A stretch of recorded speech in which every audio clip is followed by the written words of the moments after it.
Sayyidina Rasulullah Muhammad ibn Abdullah wa ala alihi wa sahbihi wa qarabatihi wa zurriyatihi ajma'in wa tabi'in wa tabi'at tabi'in wal awliya wa syuhada wa salihin khususan lil imam qutbil maqam Sultanil Awliya Sayyidi Syekh Abdul Qadir Al-Jilani Qutbil Ahwali Sayyidil Imami Abi Yazid Al-Bistami ila ruhi Qutbil Alami Sayyidil Imami Abi Hamid Muhammad bin Muhammad Al-Ghazali Sayyidi Syekh Muhammad bin Abdul Karim Samman Al-Madani Sayyidi Syekh Muhammad Arsyad bin Abdullah Al-Banjari Sayyidi Syekh Sayyidi Syekh Muhammad Gashwal Anwar bin Haji Ismail Sayyidi Syekh Muhammad Anan Syahwa khususan ila ruhi Sayyidil Imam Yahya bin Syaraf An-Nawawi Sayyidil Imam Syekh Abdul Rahman bin Abi Bakrin Jalaluddin As-Sayyid Sayyidil Imam Ahmad bin Husain Al-Ma'ruf bi Abi Suji wa Sayyidil Imam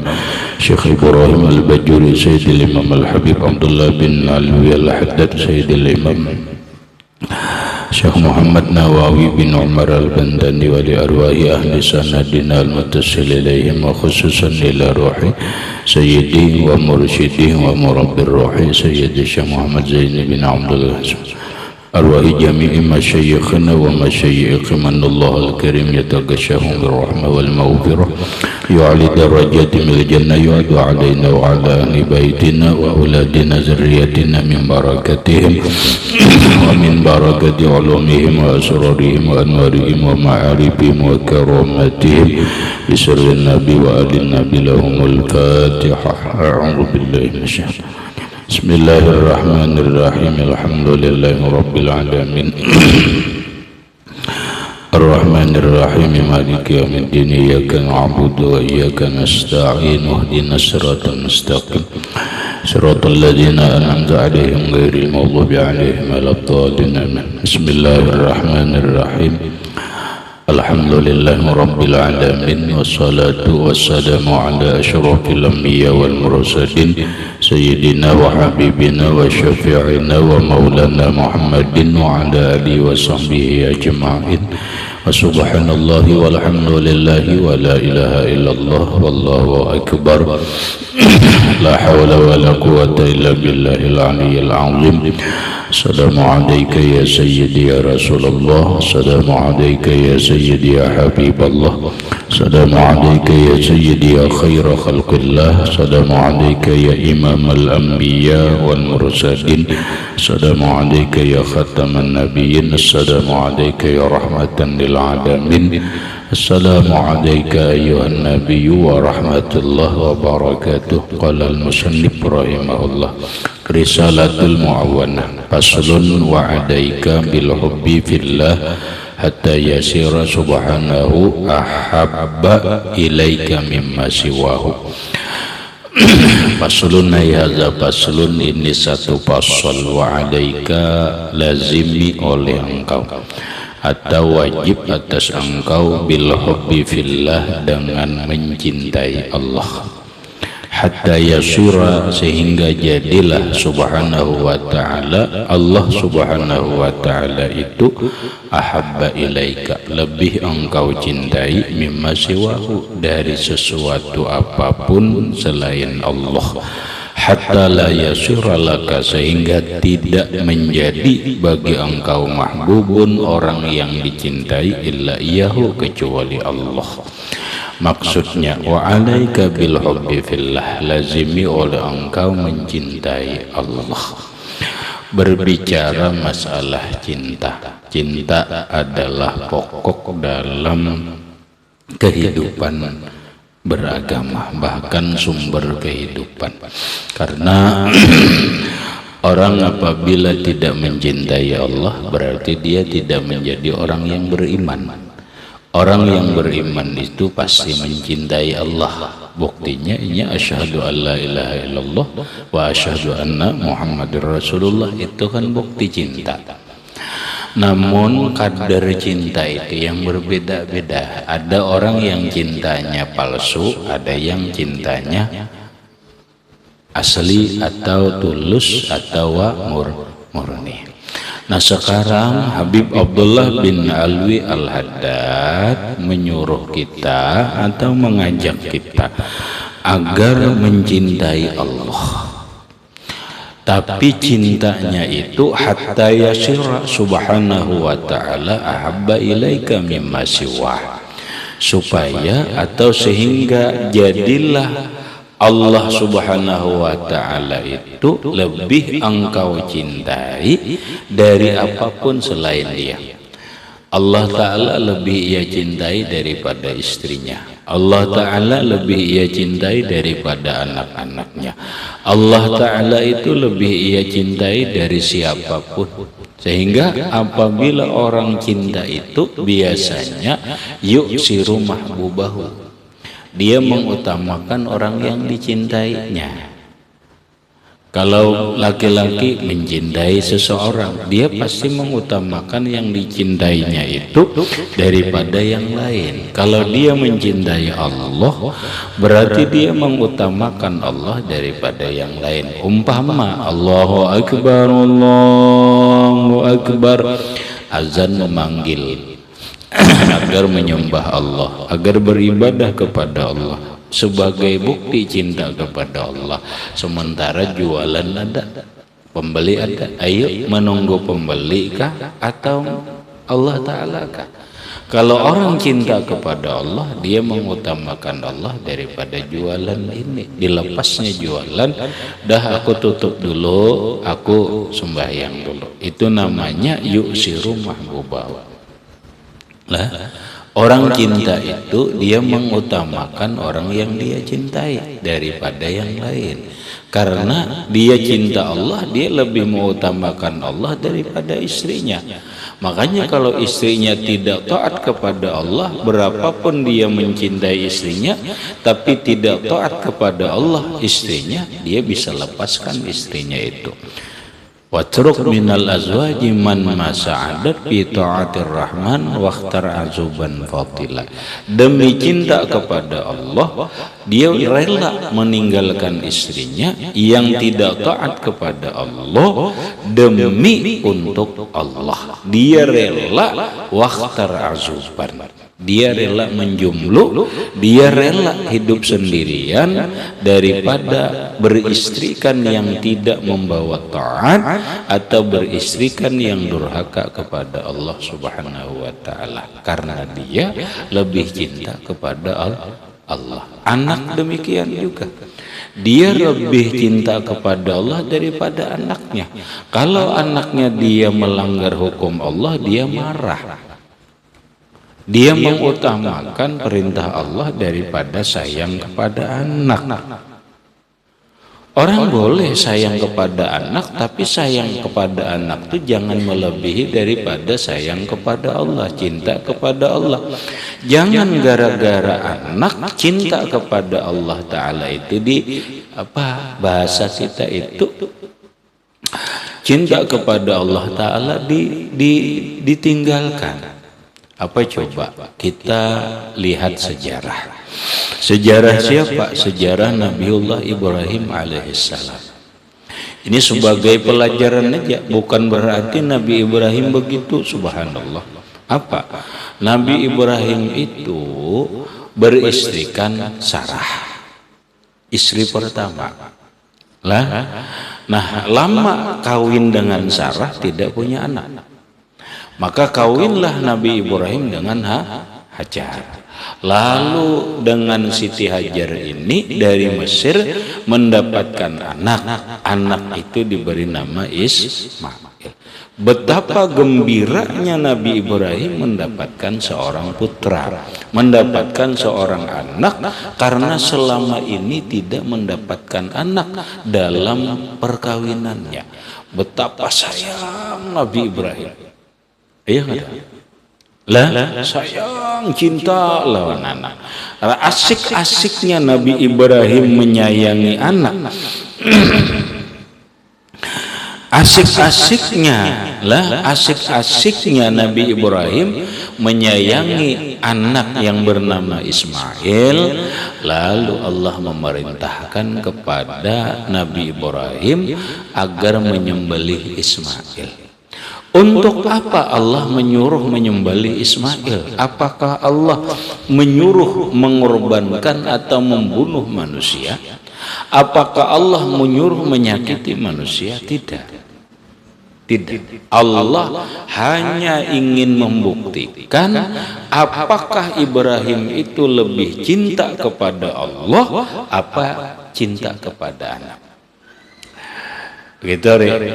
Kalau bahasa kita mungkin begini, hei Ibrahim, kalau kau benar-benar cinta kepadaku, sembelih anakmu. Sembelih anakmu.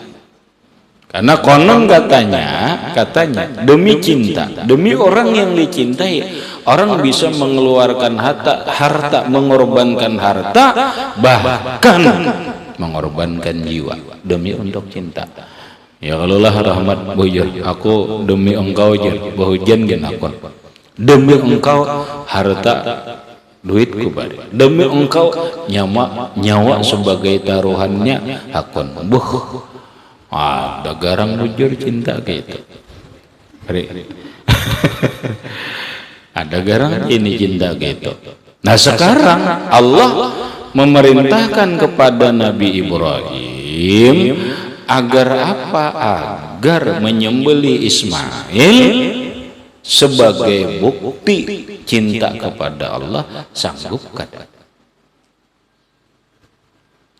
Nabi Ibrahim mimpi itu, perintahnya kan mimpi.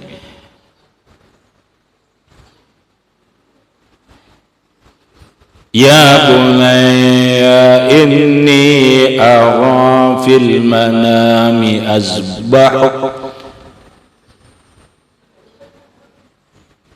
Wahai anakku, aku bermimpi diperintahkan menyembelih engkau. Panzur matama, apa pendapatmu?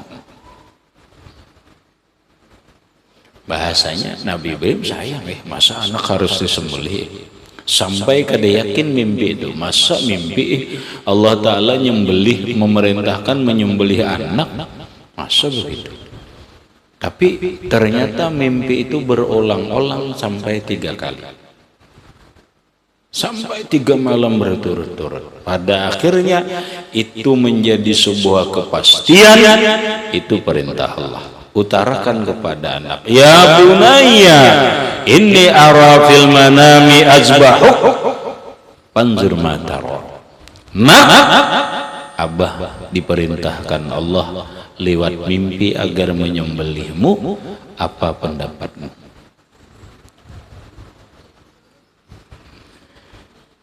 Ismail.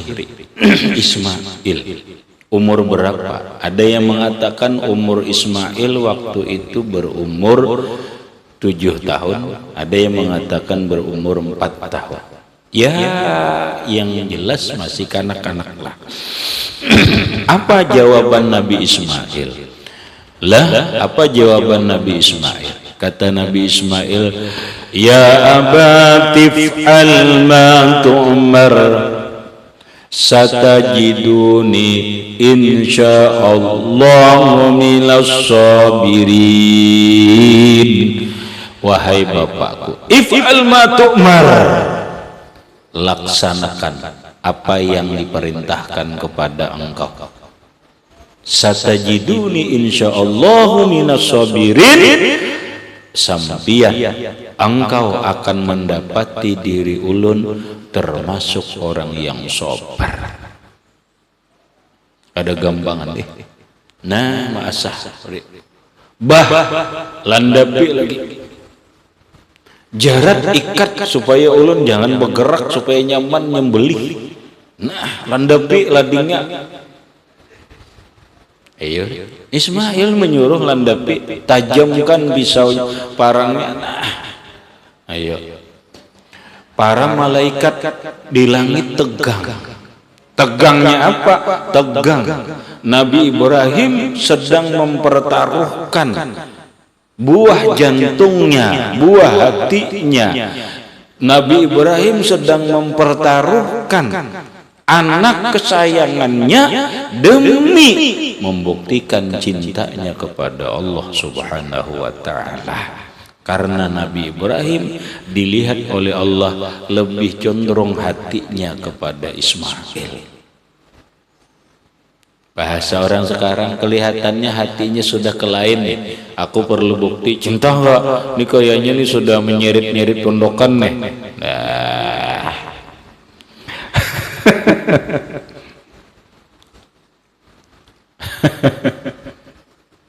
Lah, habis apa?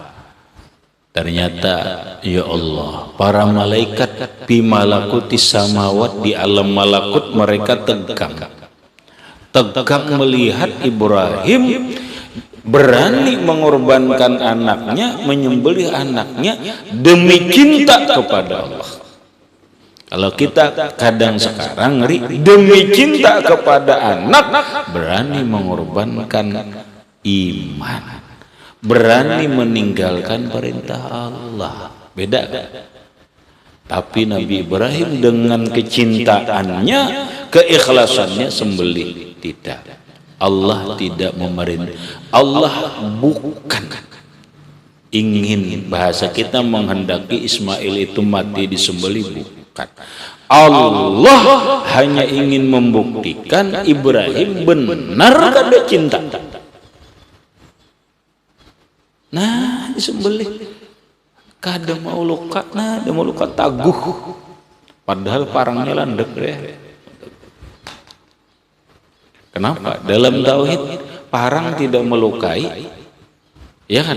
Dalam tauhid api tidak membakar, tidak memberi bekas untuk membakar. Nasi tidak memberi bekas untuk mengenyangkan, ya kan? Penjelasan guru tidak memberi bekas untuk memahamkan, karena yang memberi paham, yang memberi bekas itu adalah Allah. Yang memberi paham itu adalah Allah. Yang membakar itu adalah Allah. Yang melukai itu adalah Allah. Yang memutus itu adalah Allah. Ibrahim, parang yang begitu tajam, tidak memberi bekas di kulo Ismail. Akhirnya apa? Diganti oleh Allah Subhanahu wa taala. Ibrahim, kau ganti Ismail dengan 1 ekor kibas. Kata Ibrahim, mana kibasnya? Ternyata di Jabal Kurban, di atas gunung ada kibas. Ada kibas. Tahu kibas? Kibas itu bahasa kitab, bahasa Arab. Kan tahu kibas lah. Apa? Biir-biir. Tahu biri-biri. Itu kibas. Tahu? Nah, biri-biri. Oh, mak bersihnya biri-biri. Oh, ternyata itu biri-biri dari surga. Sembelih, Allahu Akbar, Allahu Akbar, Allahu Akbar. Karena cinta yang tulus menghasilkan apa? Berhasil mendapatkan apa yang diinginkan. Bahasa orang sekarang, rahmatai, cinta itu membutuhkan pengorbanan demi untuk menghasilkan tujuan cinta. Tetapi ketika pengorbanan itu dia lakukan, ganjaran pengorbanan itu sesuai dengan pengorbanannya.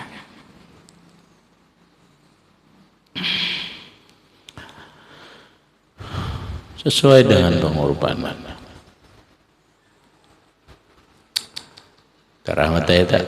Jadi orang bercinta kadang berkorban dustainya, cintanya palsu. Orang yang mencintai berani berkorban demi untuk orang yang dicintai. Orang yang mencintai yuksiru mahbubah, dia pasti mengutamakan orang yang dicintainya. Yang dicintainya Allah, dia lebih mengutamakan Allah daripada anak-anaknya. Rela berkorban demi Allah sekalipun anak. Ucapannya kita kayak itu. Ketika ternyata dalam kehidupan kita kadang-kadang demi cinta anak, perintah Allah ditinggalkan. Demi sayang anak, Allah dikebelakangkan. Lalu Allah memperingatkan kepada kita, ya ayyuhalladzina amanu la tulhikum amwalukum wa la auladukum an zikrillah. Ya ayyuhallazina amanu, wahai orang-orang yang beriman, la tulhikum amwalukum wala auladukum an zikrillah. Jangan sampai gara-gara anakmu, gara-gara urusan hartamu, kalian celaka melupakan Allah. Kalian gara-gara cinta anak, gara-gara mengurus harta, melanggar larangan Allah. Jangan. Aku kehendak anakku hidup menderita sakit. Aku tidak ingin anakku jatuh miskin, merasakan betapa hidup ini miskin itu susah. Jadi aku biar aja, aku berkorban biar aja masuk neraka ke apakah. Yang penting anak nyaman. Ini namanya nabari. Jangan begitulah. Jangan hanya sayang anak, jangan hanya mau urus anak dan mau urus harta, tapi lupa dengan Allah. Tapi lupa dengan perintah Allah Subhanahu wa ta'ala. Bal hatta la yasira laka mahbubun illa iyyahu. Bahkan semestinya, sehingga tidak ada yang menjadi kekasihmu kecuali Allah. Allah Akbar. Kau juga rahmatlah. Kadang lagi nang kita cintai kecuali Allah. Tenggelam larut dalam mencintai Allah. Rumit, mencintai Allah itu rumit, pahamlah. Dikira mudah mencintai Allah itu rumit. Rumitnya apa? Mencintai sesuatu yang wujudnya dia tidak melihat. Bagaikan, tapi tidak. Bagaikan mencintai bayang-bayang, tapi bukan begitu. Allah bukan bayang-bayang, bagaikan supaya membayangkan. Mudahkah mencintai Allah? Sedalam-dalamnya tidak mudah. Kenapa? Ya karena Allah Ta'ala itu wujudnya tidak bisa kelihatan. Kita ini mencintai manusia, perempuan mencintai ini karena melihat kecantikannya, karena melihat kebaikannya, karena melihat ketulusannya dan sebagainya. Orangnya ada.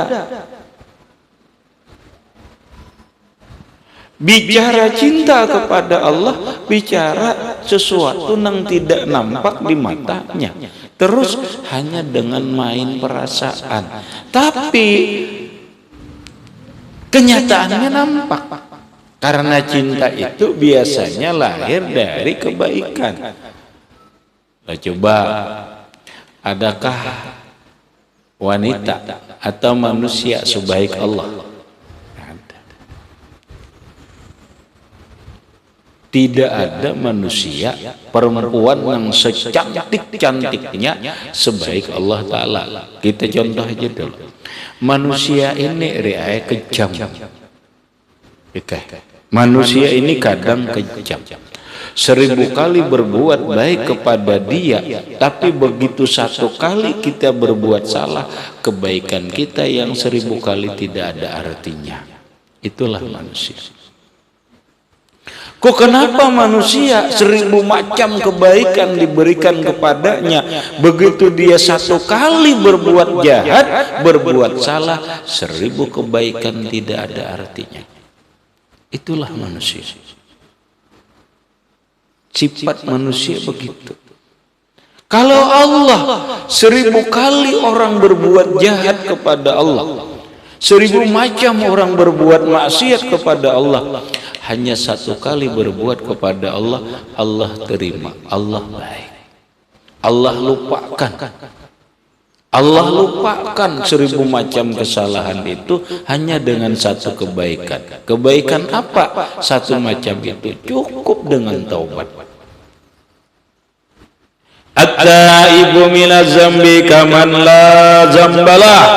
Kata Rasulullah, orang yang bertobat dari dosa bersih. Allah lupakan semua dosa-dosa yang beribu-ribu kejahatan, beribu-ribu kesalahan terhapus. Allah, betapa baiknya Allah. Padahal Allah, coba kita pikir, Allah yang menciptakan diri kita, Allah yang memberikan kesehatan lawan kita, Allah yang memberikan nikmat kepada kita. Ya Allah, tidak ada satu menit pun kita lepas daripada nikmat Allah. Wa in ta'uddu ni'matallahi la tuhsuha. Silahkan hitung nikmat Allah dalam dirimu, apa kamu bisa membatasinya? Tidak. Tidak berlewat satu menit kita yang luput dari nikmat Allah, tidak ada. Apa itu? Nikmat melihat, nikmat mendengar, nikmat mencium, nikmat merasa, nikmat apa? Bernapas. Siapa yang beri? Allah. Kalau cinta itu lahir karena kebaikan, maka yang paling baik itu adalah Allah. Maka sewajarnya kita cinta kepada Allah. Kalau cinta lahir dari keindahan, tidak ada yang indah dalam kehidupan ini kecuali sifat Allah. Semua keindahan di alam ini Allah yang bikin. Indahnya lautan, indahnya gunung, indahnya rupa manusia, Allah yang bikin. Innallaha jamilun. Allah Ta'ala itu maha indah. Indah apa? Sifatnya elok. Yuhibbul jamal. Allah mencintai keindahan.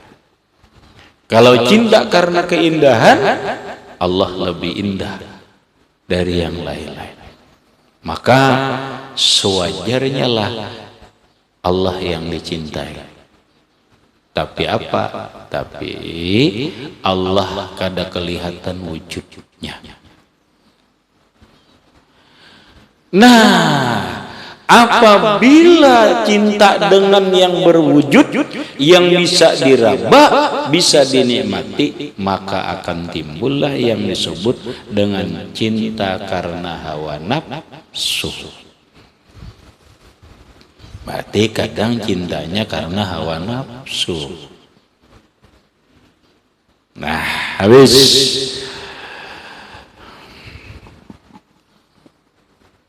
Kemudian wasababu wujudil hubbi.